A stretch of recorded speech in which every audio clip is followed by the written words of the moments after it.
Welcome along to the Cardiff City phone-in. As ever, plenty to discuss. Just to start off tonight, by the way, we got Tony Rivers and Simon Willis both with us tonight. Hoping to have John Wilkins coming in any second now. Just to say before we get into any of this, actually, it's quite interesting because on Wednesday, when we play Birmingham City, my daughter, her boyfriend is from Solihull and he's a lifetime Birmingham fan. So he's been with me at the Cardiff City ground, pretending to be a City fan, yeah. And now she's going to go up there and pretend she's a Birmingham fan on Wednesday. But he's sent some comments, and I think it's quite interesting to get the perspective, from the fans on the other side. Hi, John. Thanks for coming in. Hi, We'll go to Tony first, actually. So Tony, I'll go into you first because I know you went to the Coventry game. And I know you went up with your son, and I saw some of your posts, and it was like a really great day out, and everyone was like buzzing and happy. And you said we had the audacity to create some chances, so there didn't seem to be much of that going on the weekend. Yeah, the sun was shining up there. We were competing. I think Bullock asked for that, didn't he? He mentioned that in his press conference. He said, he needed a performance out of him after the previous couple of games, and he did get it out of him. Coventry probably had an off day. They missed a couple of chances. They're offside. I go ruled out for touch and go offside. I haven't really seen it on the TV, but it was close. But yeah, like I said earlier, I think we knew it was a consolation, really. What we've seen this season. But on the flip side, we beat Ipswich a few weeks ago, and we beat Coventry. But then the standard of performances in between, it's not good enough, is it? The inconsistency is what's so frustrating, especially when we get back to Cardiff. So obviously that's been a cause of concern for everyone, hasn't it? Yeah, I mean, I think I'm right in saying there was a lad whose birthday was read out at half time, and I think the announcer said it was his first ever game at watching Cardiff City, and I said to my daughter, it was not his last. I mean, it was kind of so grim, right? So Tony, I want to, and I don't mean this facetiously, but with that lineup, we obviously went with the same lineup because we got that result at Coventry. So we went with the same starting lineup, but we went with as soon as I see that starting lineup. My daughter, she's studying. She doesn't see many games, and I said, watch out for the fact that on the right wing we got a guy who hasn't got a right foot, and on the left wing we got a right footer, and it was just I can't see how with that formation and Mate, whatever he is, because I don't know what he is, but he's not a striker. How did we create chances? Genuinely, how did we create chances at Coventry? My son Evan, he pointed it out quite early. He said we get an awful lot of space in midfield, which we're not accustomed to usually. And I think perhaps they put their foot off the gear against us. I know they're on the verge of the playoffs, but when you go 1-0 on Wembley, it does. Obviously it does affect you. And I think Coventry, yeah, that's true. Maybe Coventry give us a little bit too much respect on the day. But then again, when we go home and we play, like you say, exactly the same team, exactly the same formation, and it doesn't work out. Well, I come to John after I go to Simon because I know John's already made his opinions fairly clear on the management style and tactics. So it's a good time to talk about that again. But Simon, I mean, the atmosphere gradually became worse and worse as the game went on, and it was just dire. It was just absolutely dire. The worst thing for me was a little bit like when we played Leeds. Although Leeds are an infinitely better side than the side we managed to lose to on the weekend. First win in 5 games, I think. The first 2 goals. It was like, you've come a long way today, sir. Can I get out your way? Can I polish your boots for you while you put it in the back of the net? It was just so ridiculously, embarrassingly easy, like training ground goals. All 3 were ridiculous goals. Yeah, do you know I did a video last night and I said like the one whole goal, I forget which one it was now, where they pass all the way up the pitch. And on one side, and I saw some social media accounts like Championship ones saying, great football from him and stuff. And whilst I do agree, if you look at it, it's beautiful passing and all that. But it is like defense versus attack in training, where you tell the defense, don't, fully go for the ball, just sort of stand in the way and don't put a foot in, don't just let the attack play. And that's what it was like. And then unfortunately, if you don't, there's no aggression at home. And I think people, generally speaking, if you look at it just from a results kind of thing, and I know there's some people will say, he's done the job that he was brought in to do. And then there's others which will say the football's so dire that, he's got to go. I'm somewhere in the middle, as you know, but also like that, things like that don't happen, don't help. And I think people would accept the away form has been, or the away results have been pretty good because the way he sets up suits away style of football, but he doesn't change it at home. No. There's no additional aggression. So for any team to sort of be able to walk from one side of the pitch to the other without a meaningful challenge or a foot in, and it was literally every player as well. The only one who you could probably take out of it is the keeper, and everybody stood off. They just moved off the ball, and it was far too easy. And that for me was really frustrating to see because it's basics. So I'll bring John in now because John, you've already made your position, clear on Errol Bullitt. Your opinion that the buck kind of stops with him. I am, moving towards your point of view fairly vigorously. I think, we're so mid-table. It's just, we are, the absolute epitome of what a mid-table side is. A guy sitting near me on the weekend said, "I can't believe we're 11th. How can we be 11th? When we play like that." And I've gone back to that analogy of that young lad, the first time he's ever gone to a Cardiff City game. And, we've just seen a bunch of players, rolling over and saying, tickle our bellies and stick the ball in the back of the net. No tackles going in. Nothing to get excited about. No width. People on the wrong foot. No striker. Very little pace. Very little passion. And it was just like absolutely embarrassing and grim. So I think, even if people say give him another season, I've personally lost it with him. I've had it. I think if you're going to be that blinkered and that one-dimensional and that stubborn, you're going to keep on putting out that formation, and you're going to do that at home when you got the fan base there, and you're going to give them that as your version of a passionate, battling Cardiff City Football Club. You're the wrong guy. Sweet. What's your take, John?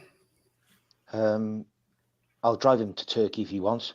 I'd want him here next year. He's trying to play Turkish football in the Championship.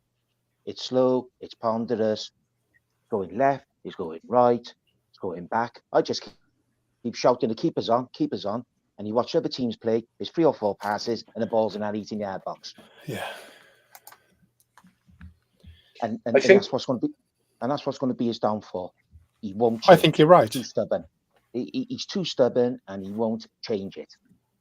It's drilled into him. He's not going to change it. Not going to change it. Honestly. Tony, you're coming in there, yeah? I think we've had an issue with personnel really for a couple of seasons. Everything when Ramsey was playing, it didn't matter. It didn't matter what formation Bullitt wanted. We were playing well. Everything was confident. Everything was running through the midfield. But then when we went back to the Rolls and Wintle dynamic, the same as we done last season, it's not good enough. I just, no. I know there's a lot of, there's obviously Cardiff fans are loyal. Cardiff fans are loyal to their players, but there's certain players that have been given a lot of loyalty and they haven't been good enough. And we're not going to step up to the next level until we get a manager, whether Bullitt gets a new contract or not, until we get somebody who get some back in, and hopefully changes everything. Yeah, So on that point, Tony, so sorry, I want to just ask you this one. Yeah, sorry, Yeah. sir. I mean, the atmosphere towards the end of that game, it was poisonous, you know. And I've never, I never leave for the end of the game, right? You know, I'm not saying I need a medal for it, but I just don't. Yeah. So we stuck around to the end, and to Errol Bullett's credit, actually, in this one, he brought all the players across. You know, go and thank the fans, right? No matter how terrible that performance was and those goals, and all the rest of it. But because we stuck around for that, I looked around, and there was no one. There was no one left in the stand. You know, it was No, I didn't empty. want. I've never seen it empty before. And going back to what you just said, Tony, just to ask you this, yeah. You know, at the halftime, the promo comes on for the 125th season of Cardiff Football Club. You know, buy a season ticket, the big push.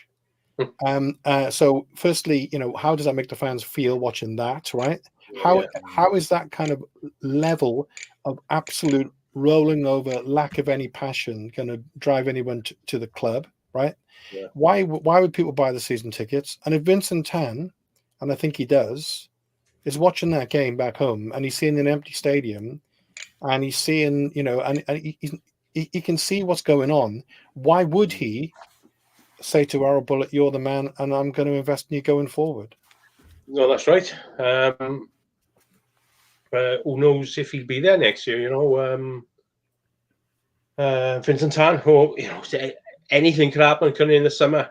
There seems to be some kind of stagnation. The silence is deafening. So, you know, I'm not making any assumptions or guesses, but I think, you know, there's something possibly going on at boardroom level. Yeah, I think so. Yeah. But the thing is, you know, they've perfect timing again for Cardiff City. You know what it's like. We've seen it with and the last game in Indian Park. They had some pathetic fireworks display at the end, and it didn't even work. And now they've got this 125th anniversary. They put out some Cardiff City winner. They put up some dodgy-looking retro shirts. You know, some of them, one or two of them look okay. And now they're asking people to renew their season tickets after, you know, serving up this type of thing. I haven't forgiven them for Swansea, to be honest with you, Steve. I went to Coventry. You know, I didn't really want to be there, but I'd already booked my tickets. You know, and my son, I want to take him to all the new grounds he hasn't been to. I didn't want to go there, but after the cowardly display down there again, which is unforgivable. How we always seem to go down there. I don't want to go on a rant about Swansea away, but it's every year we go down there, don't we? After, and what were we, 5? Were we 5 games unbeaten going into that game? We won 4 in a row, hadn't we? I think. Yeah, 4 in a row. Sorry, yeah. And and I say it every year, every time they turn us over down there, right? I know, sorry, I'm digressing a bit here. That's but fine. every time they turn us over down there, I say it's textbook. I say Swansea won't win then now for weeks. Swansea won't win for weeks. I don't know. They seem to have this. They seem to have this final, yeah. They seem to have this massive cup final spirit about it. And then I'd say to anyone, it happened last year and the year before, and they're going to win this run for about 5 games. Yeah, and. Yeah. It's frustrating. I'd rather them win the next 5 as long as we turn up down there. You know what I mean? Yeah. Sorry for digressing. I'll go back to you, John, and then I'll go to Simon. But I don't know whether you can see the thing on the screen there from Michael Whoops. Historically, changing managers has not worked, with the exception of Warnock. Which manager? Really, really good question. Which manager do the panel think will do any better, given the lack of available resources? But I'm just going to add to that question, John, before I go to you. Which manager do the panel think will do better, given the lack of available resources? You could almost turn that on its head in terms of, if there was the right manager came in, who do we think he would get behind to make those resources available as well? John? I'd like Steve Cooper minus Tate. That's what I'd like. Yeah, I think those two go together, don't they? Yeah, that's the problem, isn't it? So I'll never forgive him for that flag. You can't see him walking down the tunnel, can you? Really? Oh no. Funny So- enough, you mentioned that flag, John. So apparently, I think my wife was telling me the other day Trundle was on something, and he said when he got handed the flag, he didn't have a clue what it was. Like, and his life changed from for a while after that. Yeah. So, but he apparently generally didn't have a clue what was on the flag. But there we go. Yeah. I think Take that a pinch of salt, I think. Yeah. Or the Nathan Jones, something like that. You know. Yeah. So the Nathan Jones one's an interesting one, John, isn't it? Because of his Cardiff City connection. Yeah. And he's the antithesis, isn't he, what Tony's talking about? He's someone who does care if we beat Swansea. We don't get stuffed by Swansea very much. He's gone to Charlton. I think he's 14 games in now. I think he lost his first game and hasn't lost since. There have been a lot of draws, but, So that I think that's probably a good shout. There's another shout. I don't know whether it was you, John, or whether it was somebody else. Actually, I'll go to Simon with this, following on from that, John. There's an obvious name now. If the club wanted to, if they, and I don't even know if they ever have or do or ever will, but if they wanted to get the fans on board, and they wanted to do one for the fans, and we're going into 125th season, they could do worse, Simon, than saying to Aaron Ramsey, you're not going to play that much these days. Do you want to have a crack at being player manager at Cardiff City Football Club? So, I think that would be a mistake. I got to be honest. But just very quickly, I was going to say on the manager, like the whole situation with Cardiff, because there's no football structure above the manager, right? We all know, right, as fans, the media, the club, everybody knows his contract is up, so he's either going or staying. We don't have a say in that decision, but the club and the people at board level say they know that is coming up, so they should have a short list of 3 to 6 managers who they've sort of sounded out behind the scenes. They should know their character, their style of football, who they've played with, what sort of budget they can work on, so that when his contract runs out, or if they decide not to, renew it or whatever, they can literally go the same day, contact the people on that short list and say, right, let's have a conversation. Tell us what you would do with this player, with this squad, with this system, and tell us how you take the club forward. And the problem is, I think we all agree that hasn't and won't have happened. So what will happen is whoever will make the decision when the season's over, and then it'll be like, right, let's find a manager now. But this has been the problem in January. Like, we could have signed Kiefer Moore. I know that for a fact. We could have signed him, but we took so long to sort it out. He was like, I've got a career to do, and I want to play football.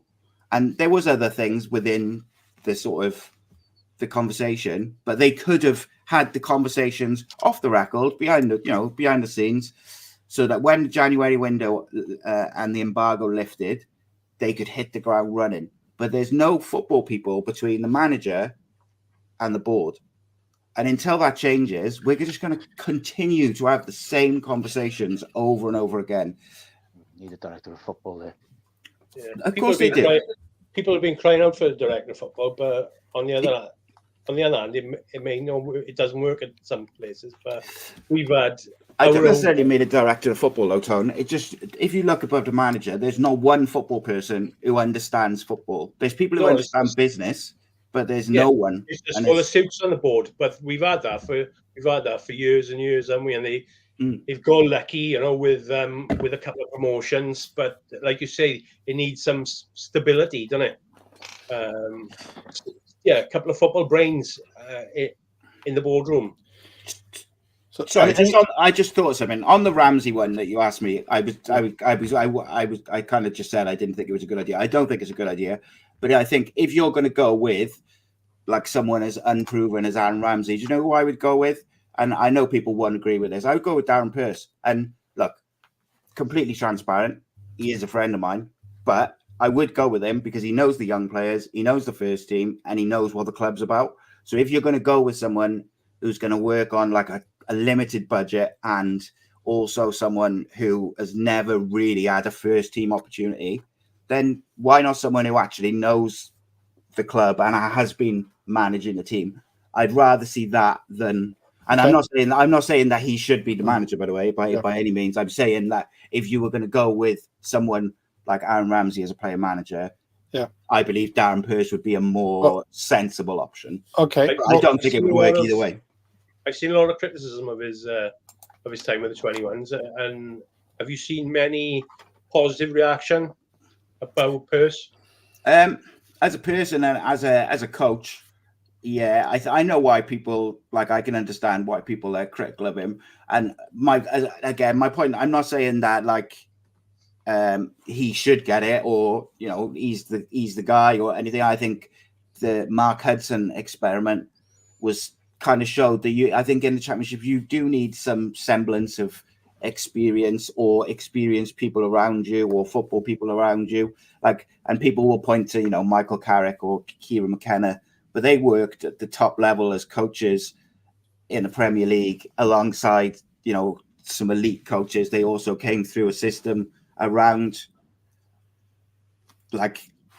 so I'm not saying Darren Purse should be the guy, but I'm saying if you're going to say Aaron Ramsey as a player manager, Darren's as good an option. I don't think either is the correct option. Just before Tony, I'm going to bring you in on this now. Yeah, so it's interesting. It's the Aaron Ramsey one's an interesting one. If I'm honest now, was he 34? Isn't he? He's 34 now, isn't he, Aaron? I think. Yeah. He's had a lot of injury problems. Unfortunately, some pretty major ones throughout his career. He hasn't played that much this season. He doesn't look anywhere near fit even now. He's not. You couldn't even countenance him playing probably a half, maybe an hour. Would be too much for him at the moment, right?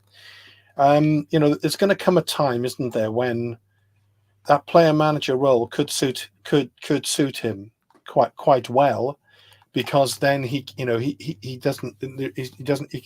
pick himself when he's fit enough to play, and he can have the influence as a kind of a football legend in Wales, And from when you think about our club and the way it's run, I'm only putting it out there because I don't think it's beyond impossible, because if you think about the people who run our club, probably one of the reasons we were running around in red shirts for a while was because they're probably Man United fans. That's the kind of level they're operating in terms of football. Who I think would be a good option, who is a bit out of the box and kind of a similar mold, but it won't happen because he fell out with the club, and when they didn't back him, is Bellamy. With someone experienced above him, because he'll expect high standards. He would never stand for the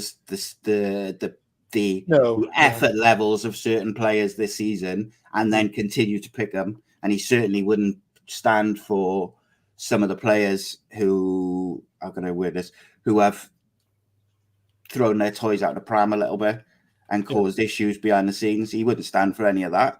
And I think now, I'm not saying that he is absolutely the right man, but what I'm saying is, if you're going to hold Bullet accountable because he is the manager, that's fine. But I think you've also got to get rid of certain aspects of the dressing room to have a complete clear out, because otherwise you're just going to have the same problem all the time. Okay. Tony?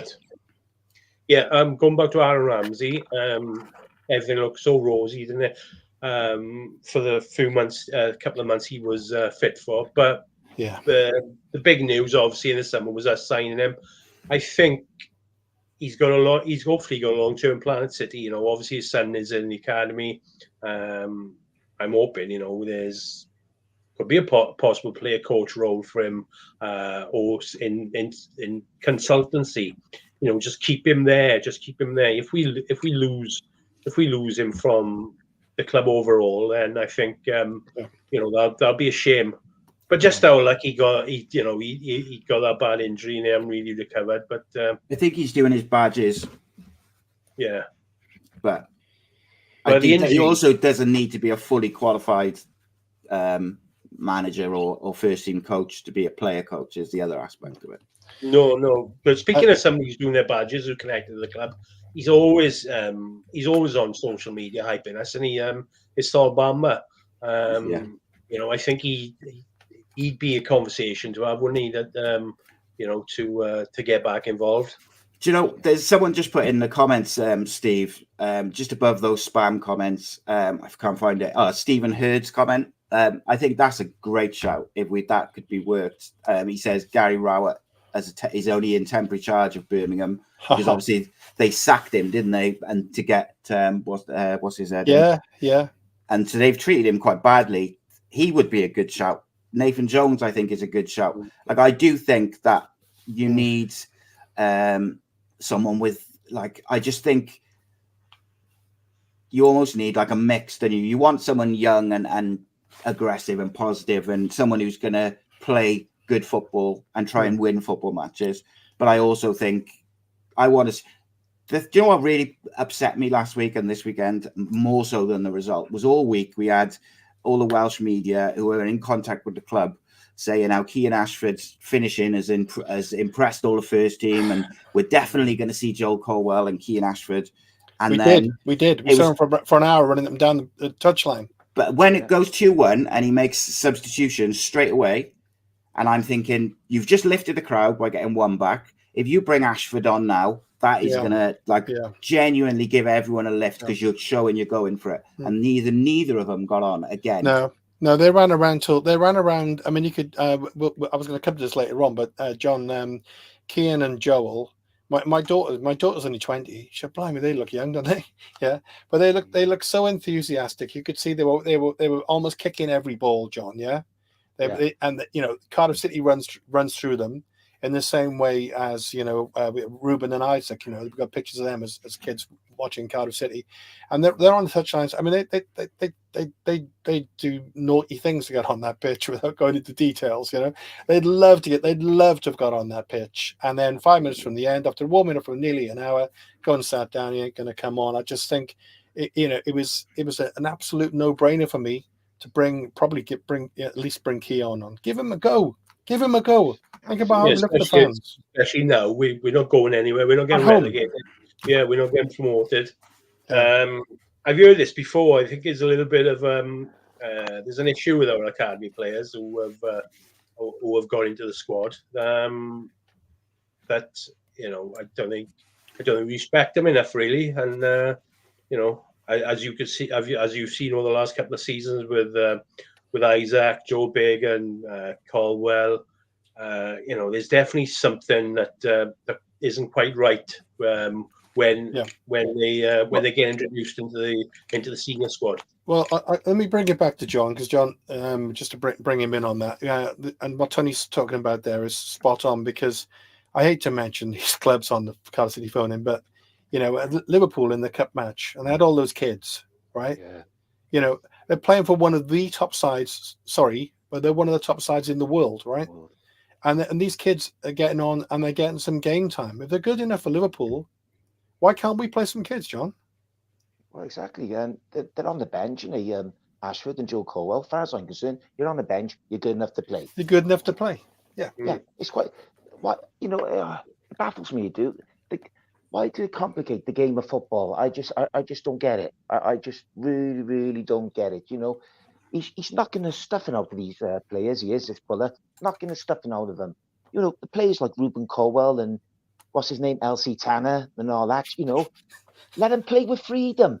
Yeah, play with freedom. Oh, I totally agree with you. You know, and he's on about like with the strikers, about tracking back. You got your midfielders to do that. Yeah. He's this guy. I know. Yeah, I know you've made your decision fairly clearly. Yeah, I made that in October, Steve. Ipswich. I think the thing is with him, John, which I find the most frustrating is, and I like him. I think he's charismatic. He's a young up and coming coach. He's tactically aware, but he's so stubborn. That's the way I'm going to play. That's the way it is. And we're going to stop. We're going to give other sides the ball. Let him play at home. Game after game, our home record, we've so many dire home performances, which has just been grim and unpleasant to watch. And it doesn't need to be like that. No. And Steve, and there's a lot of games away we were lucky to win. Very lucky. Like your Preston, your Sheffield Wednesday, Sunderland, who's like the Battle of Alamo. How the hell we won up there? Only God knows. Yeah. Because we were getting absolutely battered. Mm. That Pritchard was running the show up in Sunderland. Bannon for Sheffield Wednesday. What a cracking midfielder he is. He was running the show up there. How the hell we won up there? I'll never know. I'll never know. So there's loads of comments in here. I'll try and pull some of them. But John, did you given us an idea on a manager? What about what Steve Thomas said there, Si, about basically saying, that if we going back to Aaron Ramsey, we tried that with Mark Hudson, we tried that with Morrison, we've tried that with other players. We need a tried and trusted manager. Yeah, I do agree with that. I think that's what I think, and I think, look, I understand everybody's frustration with Errol Bullitt. My thing is he playing? Like, I do think he's learned a little bit as he's gone along, but unfortunately, I think his stubbornness is what's losing me with him. Is like, why Josh Bowler still playing? He's going to be gone in a couple of weeks. Why isn't Ollie Tanner getting 5 games so that we can actually see if he's going to be good enough for Cardiff City? Because you don't get many opportunities to try people in the Championship without any risk. So you could start Tanner for 5 games now and say, right, go and show me that you're good enough to play for us. You could do 20 minutes for Keane Ashford and Joel Colwell for the next 2 games and then start him in the last 2 home games and show us if you're ready or if you need a loan. But and just on that, I think it's absolutely vital that we get someone who, whether they stick with Bullitt and they back him and let him get players that he wants, and then you can see if he'll change the way he plays at home, or if you're going to move away from Bullitt, which I get, then you've got to get someone, I think, who's got a bit of experience around him. The problem is, Steve, is who is there really? Because I'll tell you one thing, Steve Cooper, yes, it'd be fantastic if you could get him without Tate, which won't happen. And secondly, he won't work on a budget, so that's not going to happen. And then outside of that, Nathan Jones, all right, maybe. He's done it on a budget before. He likes, he loves the club. I don't know whether that ship sailed a little bit with him because we didn't go for him before. Someone said Gareth Ainsworth in the chat. I'm like, that's not the worst suggestion I've seen. Well, it's got a link. It's got a link with the club. If you want to try and get the fans on board, somebody like that. But Tony, I just wanted to say, somebody mentioned earlier that they were surprised that supporters trust, putting some pressure on the club to, give some clarity on what's happening with Errol Bullitt, almost as if they're kind of advocating for him to stay. But I don't think it's necessarily that. I think it just wants some clarity. We as fans, Tony, deserve some clarity. The players, those who aren't loanees need some clarity. Errol Bullitt and his management team need some clarity. There's 5 games to go and there's nothing on it. So why can't we have some clarity? Exactly, because as I said, the silence is deafening, and I'm surprised Bullitt is still here, to be honest with you, because after his after what he said about Tan and the board in January, I thought we were days away then from a resignation. But we've given him the benefit of the doubt that he actually cares that he's still here. The standard of the performances, after so many of these games at home, people have asked, what are they doing in training? What are they actually being coached? And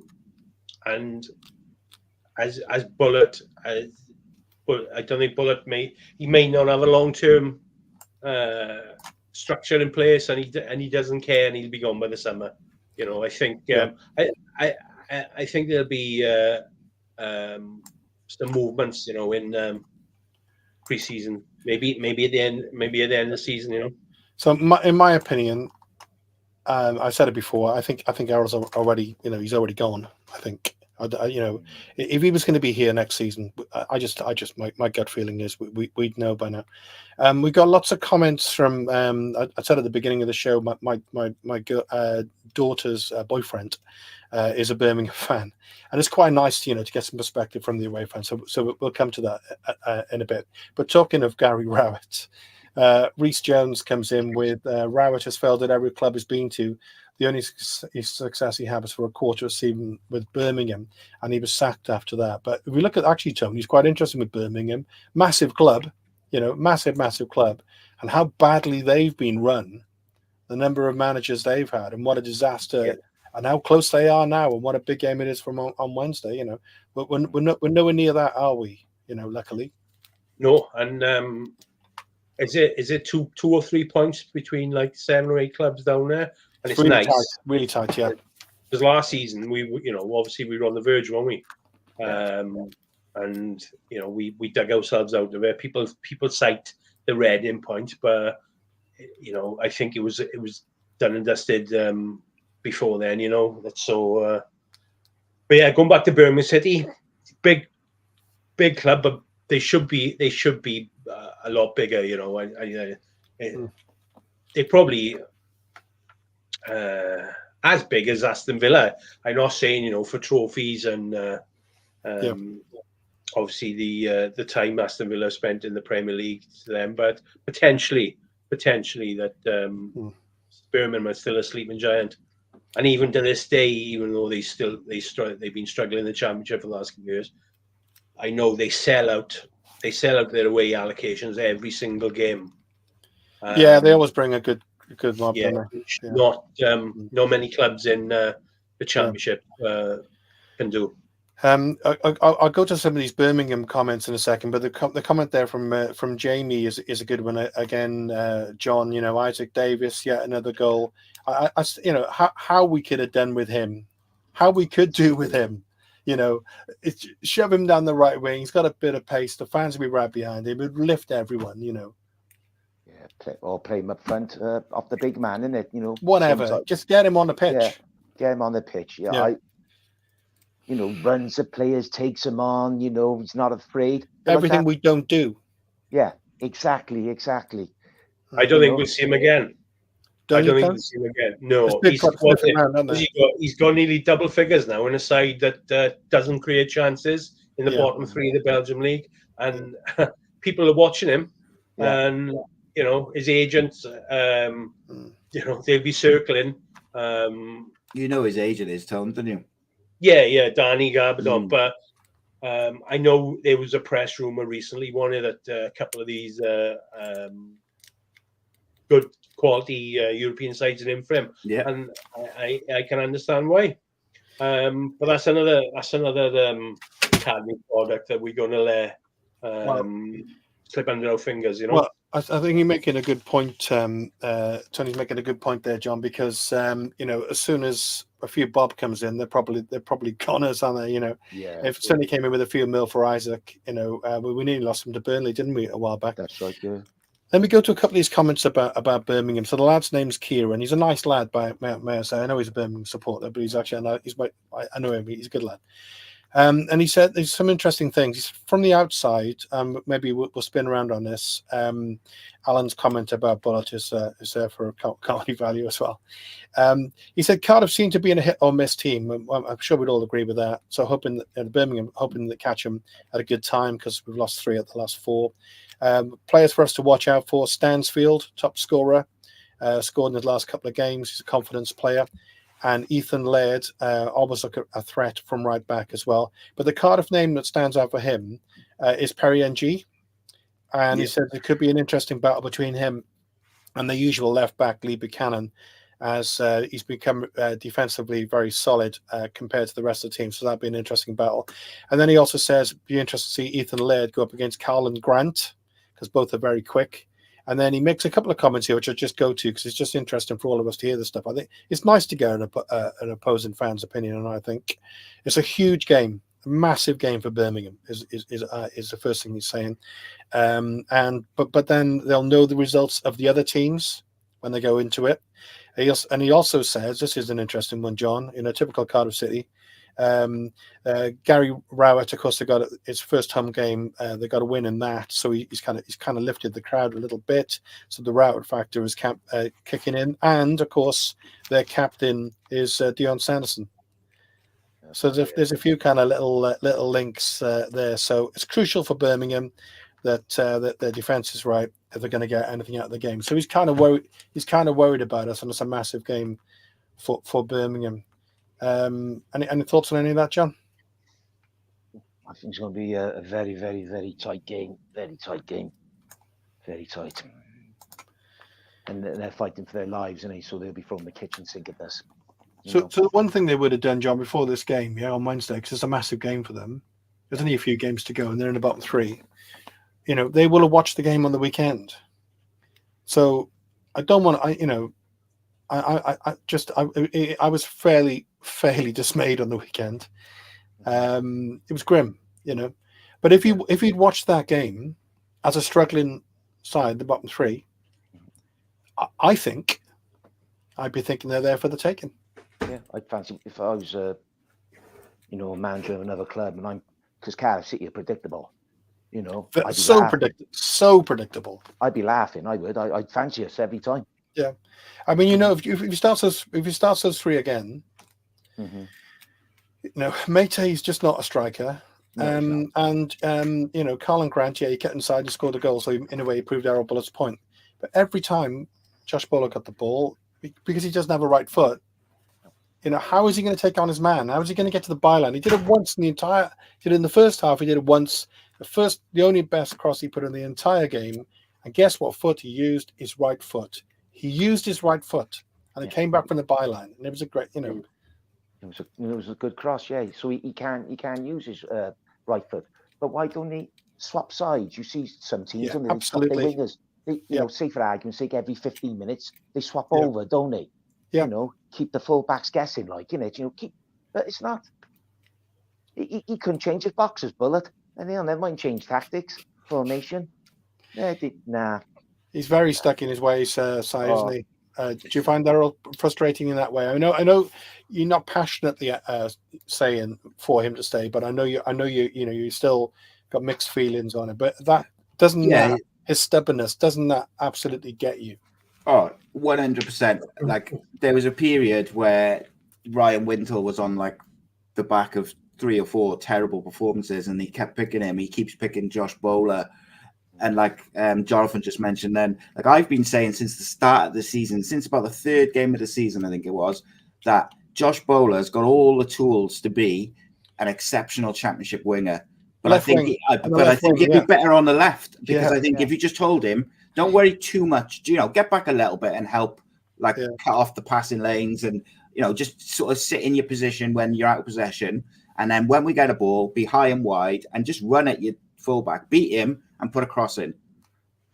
It's not reinventing the wheel, It's frustrating because I think he has got the tools. However, as I said earlier, now, like Bowler would only play in an emergency for me because he's not going to be here next year. We have to look at next season. On Birmingham, I would like to see Birmingham go down. And I'm sorry to my Birmingham friends because I have got a few. Only because I want Cardiff to try and sign Jordan James. And if we're to have any chance of getting him at a semi-decent price or even getting him at all, they probably have to go down now. Whereas if we tried to get him at the start of the season, he was probably much more affordable because he wasn't being picked by Rowett at the start of the season. He was on the bench, barely getting on. We got to stay in this relegation battle now. We're in the next 2 away games, and we Birmingham and Millwall, and both of them are sweating, aren't they? So I hope we put a performance in. I think we will, because we seem to away from home. We seem to respond a little bit better than at home. You go another point is when we go away, obviously there's a tight knit support. It's the same with every club, and at home people have been obviously the performances have been on poor, consistently poor, but the support at home is dreadful, and obviously compared to the loyal fans will go away. There's kind of nothing to support though, Tone, is there? You know, you go. No, I get that. I get that. How can you get behind that? You can't get. I know you need to because it's your, you know, it's our club, but it's like, it's so defensive, it's so negative, it's so safe, and it's so predictable, and it's so boring. Yeah, it's a catch-22 situation, isn't it, with that. But if you look at the games yesterday, the Old Firm derby and the United Liverpool game, do you know what got the crowd up more than the crowd behind the fans, especially in the United Liverpool game, where the United fans are kind of on edge because they just play this weird chaos ball, is that the thing which got them up wasn't the goal from that in, you know, halfway line or whatever, or obviously, you know, they celebrated them. It was the tackles flying in, the aggression, and the players caring. That's what gets the fans behind the team. It's not attacking wonderful football.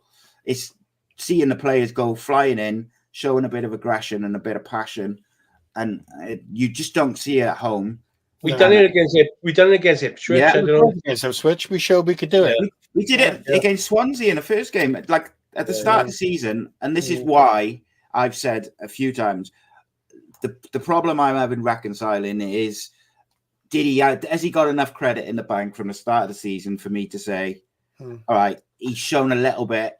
If we can give him the right players, would he then go back to what that was, which was, yes, possession based, but it was aggressive and we were pressing, because we've stopped pressing. We do this weird thing where we just sit in our possession. You've got no right foot, no left foot, and no striker, you know. No, and you've got no striker to press.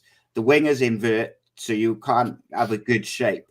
And it is down to stubbornness on his part, because there is players who fit that hole. Yep. But then equally, like I said to you guys off air before we started, the squad is predominantly made up of players who haven't always done great for Cardiff, and then the players who've come in are players who are loan players and free transfers, which is essentially players which other clubs don't want. So it's always going to be inconsistent, because it's either they themselves are inconsistent, or they're on big wages, or their attitude's not right, or they're young and they need games. Like, there's obviously a lot of reasons why loans happen, but essentially they're players which clubs don't have a place for. So of course it's going to be inconsistent. Well, I mean, you look at Nat Phillips. I mean, Nat Phillips, he'd probably walk into most squads in the Championship, and you can't get a look in at Liverpool. I wanted to, Tony, give credit to the Cardiff City women. You know, a massive game. They hammered Wrexham 5-1. They battered Swansea. They've won the league. They've won the cup. I don't know who their manager is, but you know, if he's available next season, we'd be all right. But you know, they're showing that credit where it's due. Isn't that great? And Jamie Anderson made the point that Errol was there and he stayed to the end and he supported them. So I think he's a decent, likable, charismatic guy with a future. But I don't know whether his future is going to be with Cardiff City. I think he'd have a better future. If he was able to be more flexible in his tactical style, and also if he was to be aware of that when he got, you know, if you're playing at home, give the fans something to get behind. Definitely, yeah. Jamie's on another comment. Again, going back to what Simon said, the frustrating thing is the lack of press at times. We seem to stop women near the box. I thought that's tactical, Steve. Sorry to interrupt you. That is tactical, because that's changed, isn't it, since the start of the season? Yeah. There was a game. Forgive me, I forget who it was. There was a game when Ruben Colwell played, and he was one of his best games. But it's whoever Jake Livermore plays for. My mind's gone blank. But essentially, for the 3 or 4 games before that, Jake Livermore had absolutely run the game for his team, playing as like a deep sort of defensive midfielder, just dictating play. And the manager put Colwell on him, and all the other players did the pressing, but they pressed together. And Colwell did a magnificent job on Livermore. Livermore went off after about 55, 60 minutes, I think, in that game. But the point being is, tactically, I've seen signs that he can adapt and do different things for different opposition, but the dramatic change in our pressing since before Christmas, that has been almost alarming. that it's changed so dramatically. It's almost like it's almost like he's literally just afraid to lose. So if you're too afraid to lose, if I use the analogy, Tony, which is a ridiculous analogy, I'm good at them. Like if you're playing golf, and you got a choice between going for a full welly with a 9-iron or playing a little half shot with a wedge. The likelihood is you're gonna miss hit that wedge shot, stick it in the bunker, in the trees, or in the water. If you're not going for it full pelt, it makes it all more difficult. And if we had people like Tanner, who is an attacking player, and players like even Josh Bowler on the left, play your game. Let's take him on. We've got 5 games to go. Let's play some football. Let's go for it. Let's have some fun. Why can't we do that? It's not like we can't go down. We're not going to go up. It's baffling here because going back to the start of the season, like I said, when Ramsey were in the side and we went to Leeds, and Bowler was a revelation, wasn't he? He's a footballer. There's a footballer on Josh Bowler. There is. Yeah. I know. But, since then, I don't know what's happened to him. After his injury, wasn't it? Siopis for a couple of months as well. He looked Premier League standard. He lost it for a while, didn't he? Yeah. Yeah. When Ramsey was in front of him, he did look Premier League standard. But that's changed since. That's true. We've been so unlucky with injuries for a couple of years, inconsistency. We go on about it all the time, and it's true. Speaking of injuries, Nigel Blues put something interesting up the other day, and I've spoke about it the last couple of seasons that our injuries per season absolutely is a bit of an it's coming to a stage now. It's not a coincidence that how many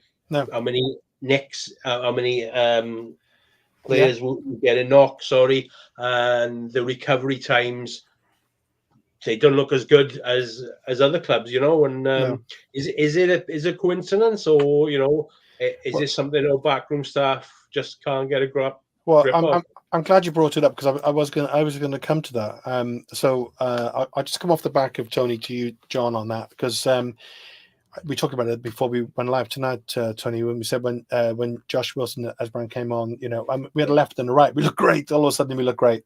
And then he went down off the ball. As soon as it happened, I said to my daughter, I think I said, he's done. He's done his hamstrings out for the season. He's gone. So Josh Wilson as Brand, Callum O'Dowda, who's had a terrible season for injuries, and he's one of my favourite Cardiff City players. But there we go. Keon Atete. Ramsey's out. McGuinness, out. McGuinness, I'm just gonna have to do what I can do. I've got a striker. Alnick, Colwell, Ruben, Wintle at the moment. Yeah, there's 7, right? Yeah. And going back to Tony's point, firstly, it is odd because that, Josh Wilson, he hasn't played very much. He just went down off the ball. You could just see it was his hamstring as soon as he did. And then, again, like Tony just said, like O'Dowda, he's a young, fit guy, Why is he out for so long? But the second part of that is, if those 7, I'm not saying they are, I think Whittle will probably be back. If those 7 were missing tomorrow, we're really, really, really down to the bare bones, is number 1. So isn't that the time, again, isn't it the time to try some of our young, passionate kids who would give anything to get on the pitch with a Cardiff City badge on their shirt? Exactly. I don't mean from the start necessarily, but give them some game time, John. Yeah, would you say? Yeah, nothing ventured, nothing gained. Yeah. Get out there. Play him. I mean, Kean Ashford, right? If he'd come on at the end and he'd fallen over his shoelace and fallen in the stand, he would have done better than some of the players already. Absolutely. They had nothing to lose. Yeah, up Sheffield. Nothing to lose. Give him a go. Give him a go, yeah. Give him a go. You said there, Steve, 7 current injuries. Like, that's been going on last season, I think. Yeah, you're right, actually, yeah. I posted about it, tweeted about it. It's like a constant revolving, like almost like there's 5, 6, 7 players injured all the time. Yeah. And I know we changed some of our backroom staff, didn't we? Yeah. involved in the treatment room, but things still seem to be at that same level. Comment on the screen from Jane. Jane, thanks very much for putting a comment in. Tonight, before the show, me and Simon, we both really tried to get a female voice on the show. We are aware it does get very very ladsy. We'd love to have a female fan on the show, so bear that in mind. We need to go forward, aggressive attitude as fans. Need to know, like us, they will fight for the club, if Errol is staying or not. And I think Simon, that pretty well, that's it, isn't it, really? Yeah? Yeah, it is. And I think, I just noticed that Rob's just said something in the comments as well about the sort of players seeming unfit and players running out of steam. But I also think there's a large portion of players who have got a little lazy streak in them. I don't want to dig out individuals necessarily again, but there's definitely an aspect of some players are happy to work and some aren't. And what you get with what you will get with the academy players is they will run and they will run and they will run and they will run. Interestingly, like what Tony said about Siopis, I think me and Tony talked about it actually when we filmed the podcast before, but one of the reasons I think Siopis' form dramatically dipped, I think it's got better, but one of the reasons I think it dipped is he was trying to do when Ramsey was out, he became the guy who was trying to then get the ball to the likes of Colwell. And so Siopis is trying to do two roles. And, he can't be the defensive midfielder and the player who's trying to dictate play and progress it through, the lines and all this sort of thing. And that's why when Rawls then came back, him and Siopis worked quite well. But unfortunately, as I said earlier, I think Rawls isn't always the right player for every game. Yeah. We need like out-and-out good, aggressive number 8 who can pass, who can dictate play alongside Siopis, so Siopis can just be that top-class destroyer that he very clearly is. But yeah, well, like you say, attitudes. We Cardiff fans, it's been spoken about for years, but if we win, lose or draw, if that side play for the shirt every game, and give us, it's it's a cliche, 110%. Put a shift in. Yeah, we want. We wouldn't have these debates, would we? No. But the laziness and the attitudes, I don't know. Some, like Simon just alluded to, and some of these modern footballers, I think, they've got probably. I don't want to sound like my grandfather, but they got a little bit too easy. You know what I mean? But well, they're on crazy men. Expecting us, on a weekend. Interestingly, yeah.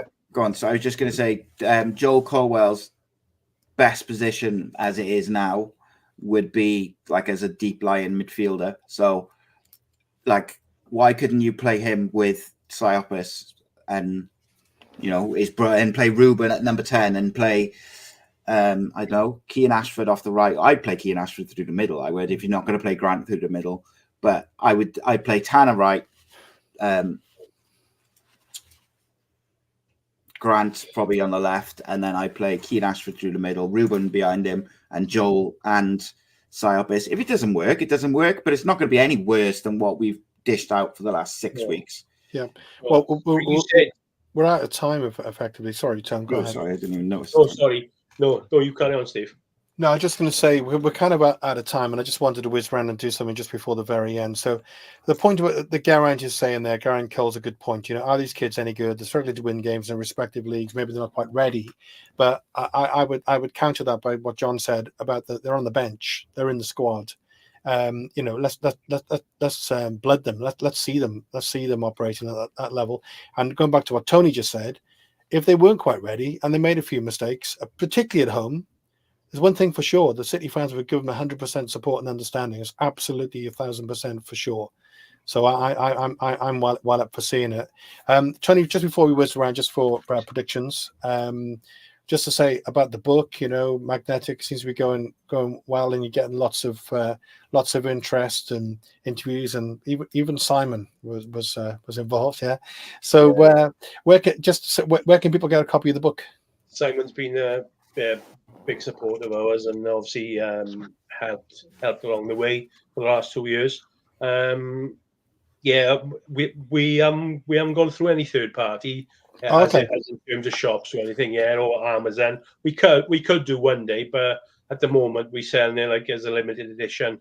So if anybody wants to buy a copy, give us a shout on magnetic990@gmail.com or find me on Facebook or Instagram at Magnetic Book. Thank you, Steve. Thanks, Tony. I'll start with you. So Birmingham, it's interesting. Years ago, I'm sure you would have enjoyed trips to Birmingham followed by a trip to Millwall, but give us a prediction for the Birmingham game, Tom. Like John said, it's going to be really tight up there. Their last home game, they beat Preston, didn't they? So I think they're at the stage now. Obviously, they're fighting for their lives, so they'll have the crowd behind them. They're unlucky at Leicester. Yeah, their squad now. They're obviously motivated. They're keen. They'll be on the front foot tomorrow. But I think we'll compete tomorrow. You know what we're like. One poor performance, then we go away, and we'll we'll actually turn up tomorrow. Wednesday, isn't it? Wednesday, yeah. We'll turn up Wednesday, I think, and I think we'll frustrate Birmingham, and I think we'll get a point. I'll go 1-1. Okay, I'll go to John last. Simon, your quick prediction? I think I tend to agree with Tony. We'll probably follow it up with a good away performance, but we have got a habit at the moment of making teams who are not doing very well look like 1970s Brazil, which is a worry. I think I would go 1-0 Cardiff, though. I do think we'll probably have enough. Okay, John. 1-0. Okay, yeah, I kind of fancy a draw as well, because it's Birmingham are at that stage now where they got to win. So as soon as if we score first, you know, that could be interesting. Fantastic range of comments again in the chat. So again, it's nice with the show because people go through them afterwards. Millwall away on Saturday as well. I'll go on. Let's whiz around quickly for that then. Millwall away. Go on, Tony. Yeah, I hope we send Millwall down. I'll go for 2-0 on Saturday. Nice. I got some London friends who follow Millwall, but I'd like to see him get relegated. Okay, John. Excuse me. Sorry. 2-1 Cardiff. You fancy Cardiff to win, yeah? 2-1. 2-1. And Simon. Yeah, I think I'm in the same boat as Tony. I would well and truly like to see them go down, so I'm going to go 4-1 Cardiff. Ambitious. Yep. All right. Well, thanks, guys. Great show. Thanks very much. Cheers all. Yes, thanks. Bye-bye. Yes, dear.